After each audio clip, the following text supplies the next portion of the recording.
ખેડૂત ભાઈઓ, આજના સ્પેશિયલ એપિસોડમાં આપણે વાત કરીશું આપણી ઉપજ તુવેર પર. હવે તુવેરની ઉપજ પર આપણે 3 દિવસ પહેલા જ ચર્ચા કરી હતી અને એ દિવસે જ્યારે ચર્ચા કરી ત્યારે એક મુદ્દો આપના ધ્યાન ઉપર મૂક્યો હતો કે ભાવોમાં એકંદર ઠીક વધારો થઈ ગયા પછી હવે આગળના દિવસોમાં થોડી ઘણી નરમી પણ આપણને જોવા મળી શકે છે. તો એ પ્રમાણે પણ બજારમાં થઈ ગયું. એ પ્રમાણે થયા પછી બજાર પાછું પોતાની રીતે સ્થિર થવાનો પ્રયાસ કરી રહ્યું છે અને વિતેલા 2 દિવસ આપણે જોઈએ તો બજારની સ્થિતિ કેવી રહી, આજે બજારની સ્થિતિ કેવી છે અને ખાસ કરીને મહારાષ્ટ્ર એટલે કે તુવેરના બજારને લીડ કરનારું રાજ્ય મહારાષ્ટ્ર, ત્યાં આવકો કેવી છે અને આવકોની સામે ત્યાં ભાવોની સ્થિતિ કેવી છે અને એકાદ દિવસ દરમિયાન જે થોડો ઘણો નરમીનો માહોલ બન્યો તો એ માહોલ પછીની સ્થિતિ આપણા ગુજરાતમાં અને મહારાષ્ટ્રમાં કેવી છે અને આવનારા નજીકના સમયમાં એટલે કે એકાદ 2 અઠવાડિયામાં હવે પછી સામાન્ય રૂપમાં કેવા ફેરફારો થઈ શકે, સાથે સાથે લાંબા ગાળે આખરે ચિત્ર કેવું રહી શકે આપણી તુવેરની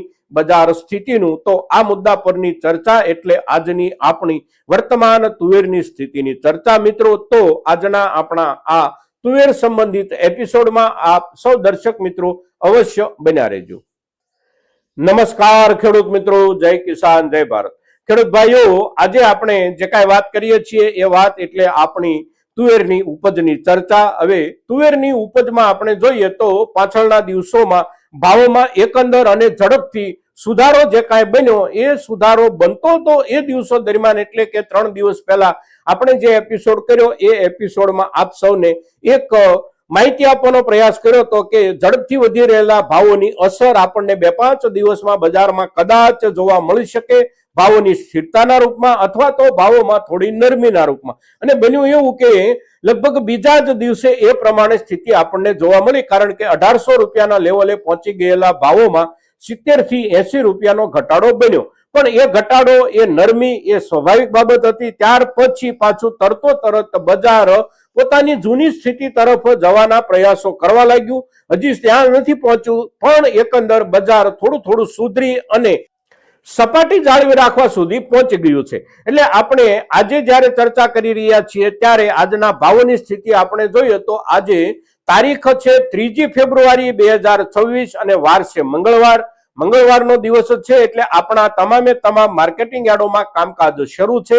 ગઈકાલે સોમવારના દિવસે પણ કામકાજ દરેક માર્કેટિંગ યાર્ડોમાં શરૂ હતા. એટલે આજના ભાવની સ્થિતિ, ગઈકાલના બજારની સ્થિતિ, આ બંને સ્થિતિ પર આપણે નજર નાખીએ તો આપણી તુવેર નીચલા દરજ્જે નવી તુવેર જે કાંઈ વેચાવાની શરૂ થાય છે એના ભાવ એટલે લગભગ 1500 રૂપિયાથી શરૂ થાય અને ઊંચામાં પહોંચી રહી છે 1750 રૂપિયા, 1760 કે 1775 રૂપિયા. એટલે કે આ પ્રમાણે ભાવોની જે સ્થિતિ છે એ સ્થિતિ અને ત્યાર પહેલાની જે સ્થિતિ 1810 કે 1815 સુધી પહોંચી હતી એના કરતા થોડી સ્થિતિ અત્યારે નરમ દેખાઈ રહી છે. પણ એકંદર એવરેજ ભાવોમાં બહુ ફેર નથી પડ્યો. એવરેજ ભાવ આપણે જોવાનો પ્રયાસ કરીએ તો એવરેજ વેચાણ આપણી તુવેરનું જે કાંઈ થઈ રહ્યું છે એ લગભગ 1550 રૂપિયાથી લઈ અને 1650 કે 1675 ની વચ્ચે આપણે સમજવું જોઈએ.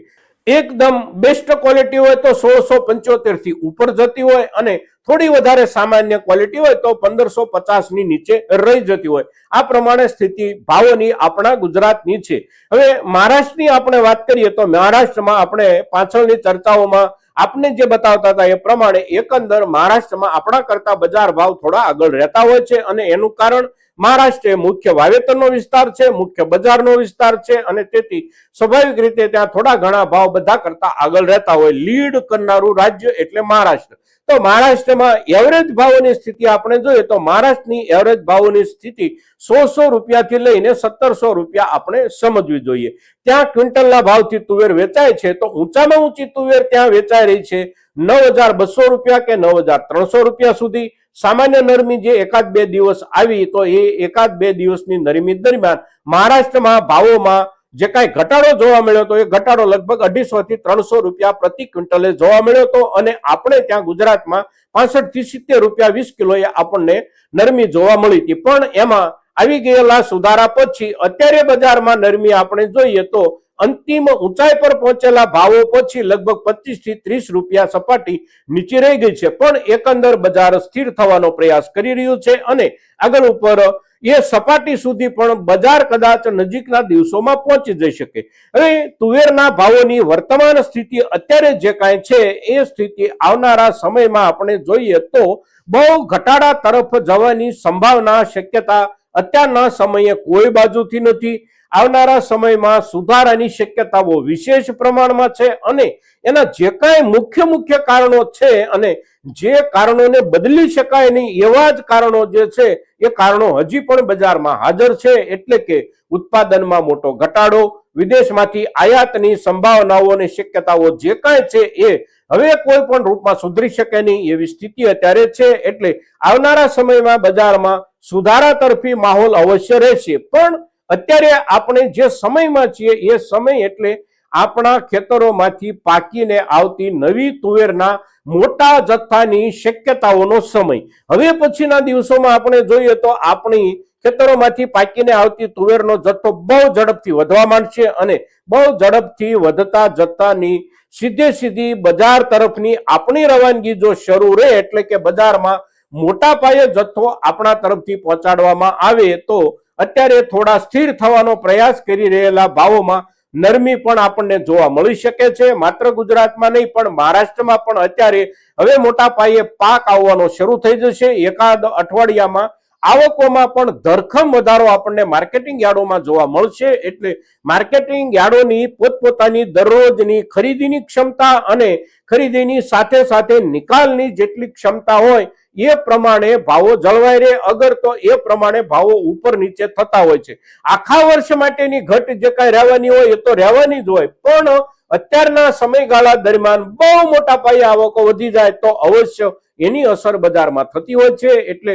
હવે પછીનો સમય એટલે આવનારો લગભગ આખો મહિનો આપણે જોઈએ તો અત્યારે ફેબ્રુઆરી મહિનાની 3 તારીખથી આપણે જ્યારે ચર્ચાની અને વિચારવાની શરૂઆત કરીએ તો આખો ફેબ્રુઆરી મહિનો જે બાકી છે એ મહિનો અને માર્ચ મહિનાની 15 તારીખ કે માર્ચ મહિનાના છેલ્લા અઠવાડિયા સુધીનો સમયગાળો એટલે 1 મહિનાથી લઈને 1.5 મહિનાનો આ સમયગાળો એટલે આપણા તરફથી મોટા પાયે બજારમાં તુવેરની આવકોનો સમયગાળો. અને આ સમયગાળા દરમિયાન આપણો ખેડૂત સમુદાય પકડ કેટલી કરી શકે છે પોતાની ઉપજ પર એના આધારે બજારના ભાવોમાં અત્યારે પણ વિશેષ સુધારો મળી શકે છે અથવા તો બજારના ભાવોમાં અત્યારના સમયગાળા દરમિયાન થોડી નરમી પણ બને છે અથવા તો બની શકે છે. બજારમાં લાંબા ગાળે તુવેરના પાક માટે ચિંતાનું કોઈ કારણ નથી અને તેથી આ 1-2 મુદ્દાઓ જે કાંઈ છે એ મુદ્દાઓને ધ્યાનમાં રાખી અને આપણે આપણી ઉપજ તુવેર પર નિર્ણય કરીએ મિત્રો.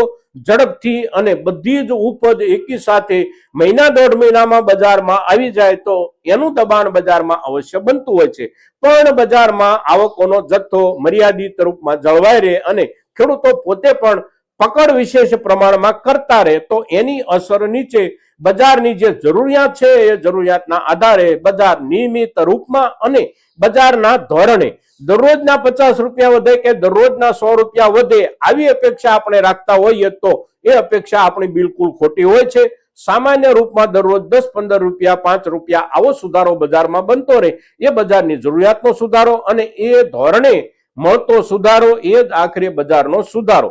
એટલે આ પ્રમાણે બજારમાં અવશ્ય સુધારો બની રહે જો આપણા તરફથી પીક સિઝન દરમિયાન એટલે કે હવે પછી મહિના 1.5 મહિના દરમિયાન આવકો મર્યાદિત રૂપમાં બની રહે બધા જ રાજ્યોમાં, ખાસ કરીને કર્ણાટક હોય કે મહારાષ્ટ્ર હોય કે આપણું ગુજરાત હોય. સામે સરકાર ખરીદી ક્યારથી શરૂ કરે છે, કેટલા ઉત્સાહથી ખરીદી કરે છે અને કેટલી સરળતાથી આપણી સાથે સરકાર વ્યવહાર કરે છે એનો આધાર પણ બને છે બજારમાં ભાવોની સ્થિતિ માટે.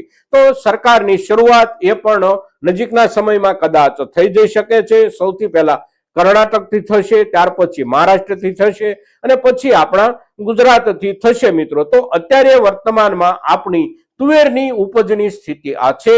આવનારો સમય સારો સમય અવશ્ય છે, પણ આપણે ખેડૂત સમુદાય સારા સમયનો લાભ લેવા માટે કેટલા યોજનાબદ્ધ રીતે બજારમાં જઈએ છીએ આના આધારે આપણને વિશેષ લાભ અથવા તો સમયસર લાભ મળી શકે છે મિત્રો. તો આજના દિવસે આપણી તુવેર ઉપજની વર્તમાન સ્થિતિ અને આવનારા સમયમાં સામાન્ય રૂપમાં બની શકનારા ફેરફારોની જ્યારે ચર્ચા કરીએ છીએ ત્યારે આપણી આ ચર્ચા મહત્તમ ખેડૂતો સુધી પહોંચે ખૂબ જરૂરી છે અને એને માટે આપ સૌના પ્રયાસોની અપેક્ષા સાથે જય કિસાન, જય ભારત.